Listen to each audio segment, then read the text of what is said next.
This is the story of my motorcycle. A motorcycle that taught me who I am.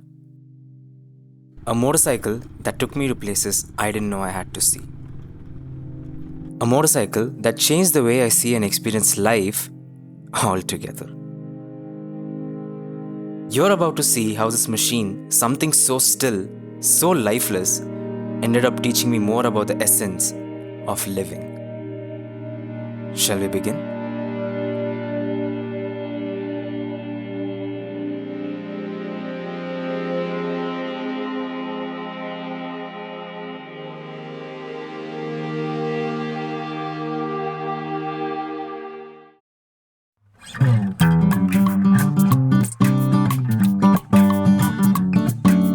I've always been a car guy. Ever since I took down Razor in the Need for Speed Most Wanted with this legendary BMW M3 GTR, cars have had my heart. And they always will. I learned to drive in my dad's OG Lord Alto, which I may have kinda modded. Don't laugh. For me, that car was everything. Every single drive in it felt special. It's a car I'll always miss. Another fun fact, I learned to ride a two-wheeler on my dad's first ever bike. A blue TVS Victor GL. Your typical Indian commuter for 3 people basically, but for me it's special. I still get excited whenever I spot one on the road because that's where it all began. The point is, I've also loved anything that could take me from point A to point B, as long as I was in control. But then I started asking myself, why am I more into bikes now? What changed?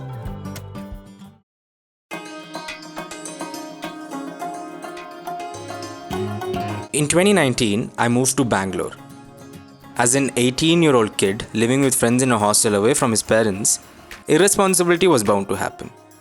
Without even a valid license, I decided to rent a Pulsar LS 135. I was over the moon about it because it looked really cool and it also looked really fast. My friend somehow sourced an Activa. And we decided to ride to Rasta Cafe on Mysore Road. Side note, don't be stupid like us, especially like me, because I did not have a valid license, don't be stupid.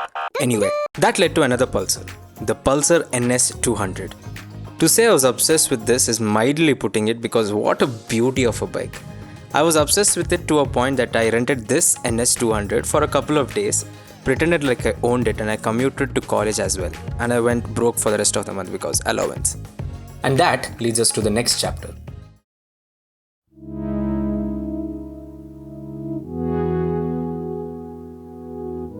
It started small, and I remember exactly when.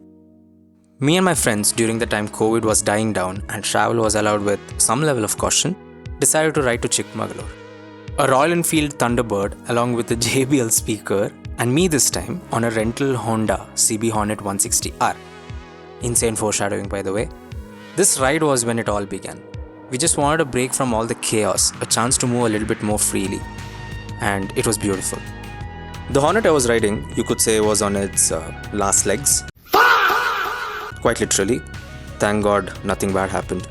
After we got back from this trip, I had a very strong feeling within me. I knew I liked this. I liked the freedom I felt. It made me look at the world through a whole new lens. And that was the beginning of the itch that would only grow stronger. I wanted something permanent. Something that was mine.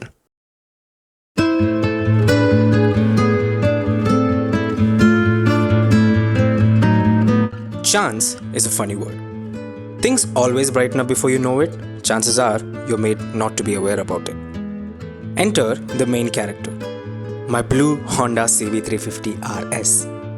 After countless rounds of classic college kid pestering for anything with an engine, a gearbox and 2 wheels, my parents finally gave in. Nice. But was this the motorcycle I wanted? Oh hell no! Truth is, I didn't even know what I wanted. My dad still to this day rides a Honda Dream Yuga that's been alive for more than a decade because, well, Honda. So naturally he gave me 2 options to choose from. Bruh. Still, I went out test riding 3 bikes. The ESG Scrambler, keyword here, the Scrambler, the Hunter 350 and of course, the CB350 RS.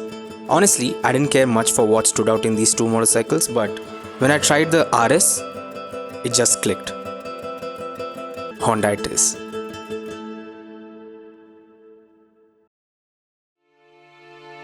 The days leading up to the delivery after booking was excruciating, to say the least. The wait felt torture. And then the day finally came. Finally, a bike that I could call mine. The throttle was mine. The ignition was mine. The thump I heard was mine. I wanted to name the bike, and the only thing that came to my head was the name Firefly. It was the start of what would be a huge transformation for me. Mysore, Ooty, Mangalore, in and around Bangalore, everywhere I thought I could go, this beautiful motorcycle of mine took me and brought me back without a hiccup. It made my life simpler. It gave me questions, but with them, also the answers. It gave me peace. For that, I will always be grateful. And in the end, it gave me a fitting conclusion to my chapter with it without me even realizing it.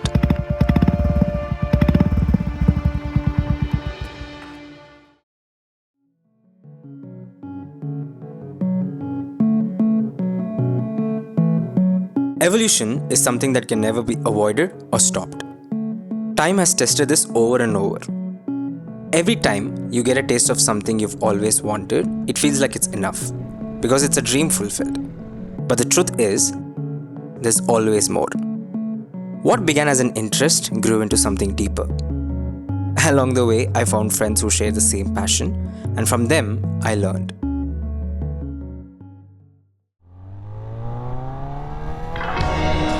I rode with friends who owned a Z900, a Dominar 400, a Scrambler 400X, a Duke 390, and Apache RR310. I rode them all, and I came to one simple conclusion. I wanted to go quicker. I didn't want the lazy pull anymore. I wanted to feel the surge.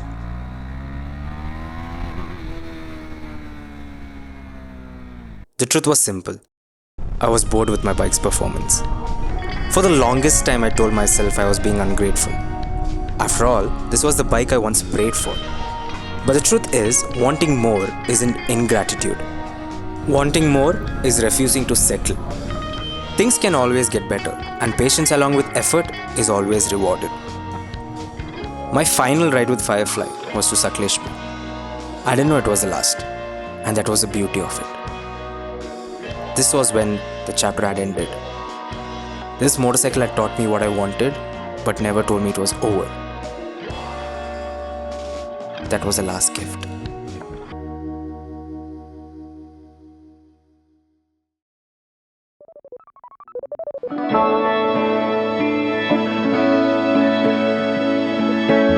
While I did want a little more performance on the spec sheet, what I was truly searching for was a very specific feeling from a motorcycle. And the first time I rode the Scrambler 400X, I knew. Man, I'm riding the Scrambler. For the first time, feels like home, dude. I love this stance. I love the feel it gives me. You know, pretty sure on off-roads, this is a killer, dude. Absolute killer with the suspension. Perfect for touring, man. I love this. It's like when you ride few bikes, you know this is the bike for you, you know. And this feels like one of those bikes, dude, for me. At least the stance and, the Scrambler feel. You see, that bike just felt like me. And with the update to the latest 400XC with the cross-spoked wheels, was simply a nice bonus. More than anything, it felt personal. This wasn't an emotional purchase. It wasn't even an obvious purchase, but for me, this was all about growth. About learning the next better thing. And still, it became a bike that felt like mine. With the Honda, I had always been sensitive to every scratch, every mark. But that bike also taught me how to let go of things when it was time. It taught me that owning two bikes didn't make sense right now, and that letting go could be the smart choice. I decided to move on. Within 24 hours of putting the RS up, my friend's dad wanted to buy it. It felt right to let it go where I still knew where it would be. A chance for a reunion, maybe. The first 1,000 kilometers with the Scrambler have been nothing short of beautiful. I haven't been recording much because I've been fully immersed in the joy of riding a bike that truly resonates with me. It may never be the same as it was with Firefly, and that's the point. 33,980 kilometers later, with Oralis, a new chapter begins. See you soon.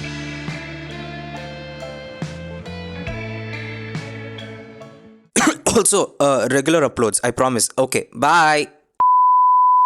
खत्म, bye bye, Tata, गया.